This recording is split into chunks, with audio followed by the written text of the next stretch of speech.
All right, good evening, everyone. Tonight is May 23rd, and I'm going to tell you how the day is. So I woke up at 6:30. We got a phone call. It was the automatic alarm ringer to remind me to wake up and then go to breakfast. So I didn't sleep very well. Hot during the night, just very uneasy sleep.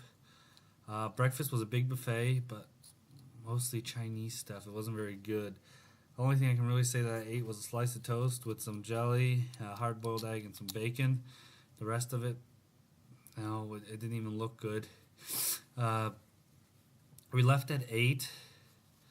But before we went, I exchanged some currency. So I was set to go get some stuff in case I needed to. Uh, so we took the bus to the Great Wall. It was a very, very long bus ride. But before we went to the Great Wall, we stopped at a pearl factory, freshwater pearl factory. And the difference between a freshwater pearl and a saltwater pearl is that a freshwater pearl can have up to 20 pearls in it versus saltwater only one. And then they had an outlet there, ungodly prices considering they manufacture this stuff right there. Uh, the cheapest one you can find was around 60 euros, and the most expensive one I found was 23,500 euros. So you can imagine. I just want like a small one, like yay big, maybe on a single necklace for some, like my mom or something. No, but then of course the big ones you can't afford are like that big. Uh, anyway, all the women in our group decided that they needed to buy something. I don't see why, considering how expensive it is, and it's actually cheaper to get stuff at home. So we went to the Great Wall, and we had two options. We could go left, which was the easy way. It was pretty flat, just regular, or right, steep. And I'm not even kidding you, steep as hell. I mean, some of the steps were like 30, 40 centimeters. Other ones were like 5 centimeters high. So, of course, I went right because I wanted the challenge. I wanted the adventure. And it kicked my butt. I got up to like the third watchtower. And it's not because of the physical conditioning. It's the heat. It was extremely hot. There's no shade.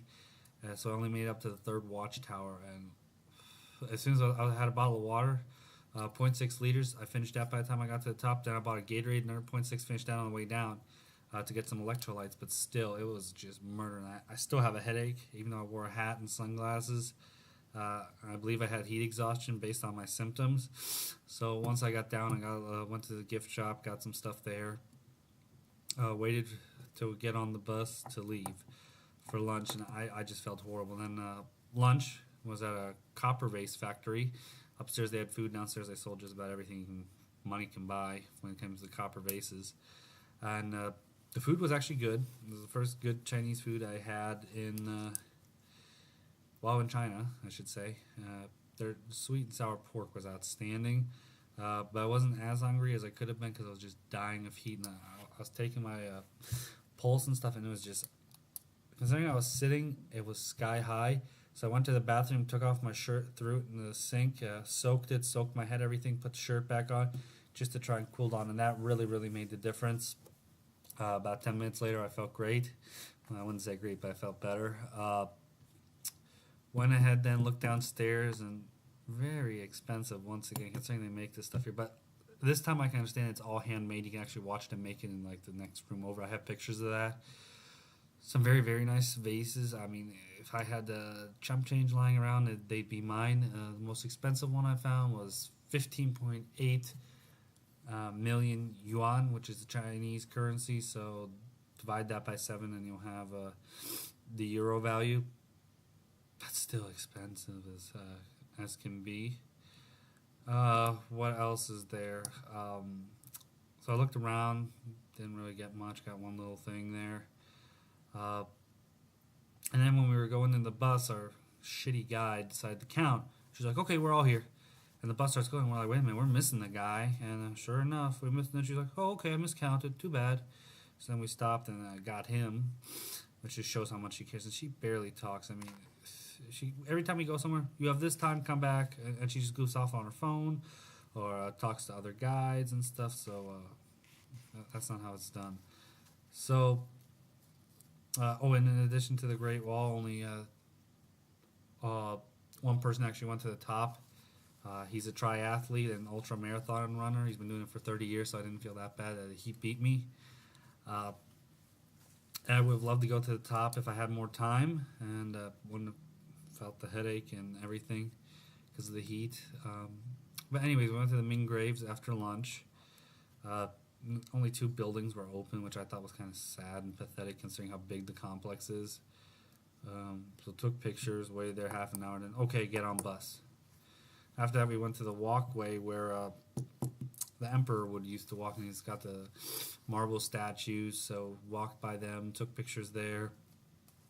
It was okay. And then our guide decided she has an umbrella with our flag on it. She put that by the bathrooms on a bush so people knew where the bathroom was, so I stole it. You never leave a flag unguarded. So I took it with me in the bathroom, everything. And then she comes out, she's looking, she's like, "Oh my God, it's gone." I'm standing there behind her waving, and everybody's laughing. She can't figure out why. She turns around. Sure enough, I have her flag. And I kept it till the entire walk to the bus. I'm like, "Nope, I'm not giving it back. You lost it, now it's mine."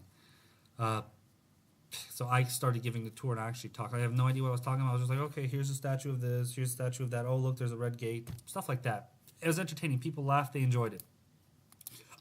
Got on the bus. I took the count. Told her 22 people are here. 22 people are assigned to our group. 22 are here. And she's like, oh, okay. I did buy postcards. However, it's a pain in the butt to get stamps here, so I don't know if I'll get those.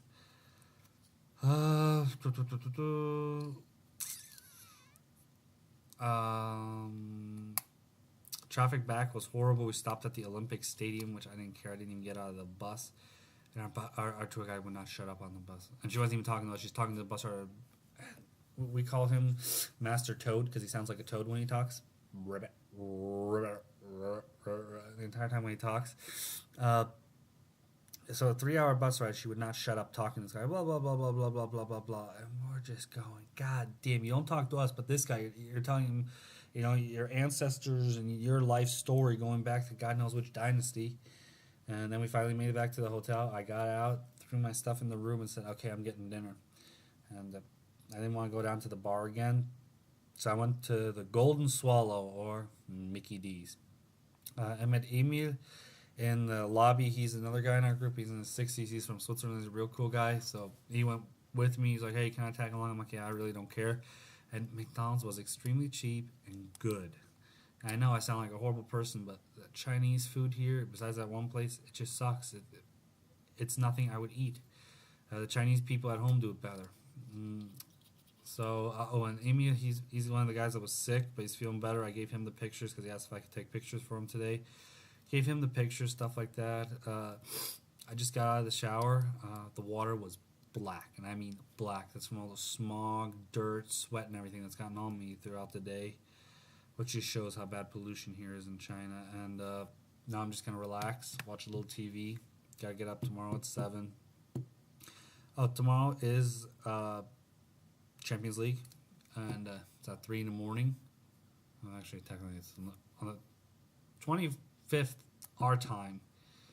It's on, and that's the day I have to fly. I have to be up at 6 anyway, so I really don't care. I'm going to just stay up and watch the game because there's one channel that shows it live. I watched the Spanish final last night, so I was happy about that.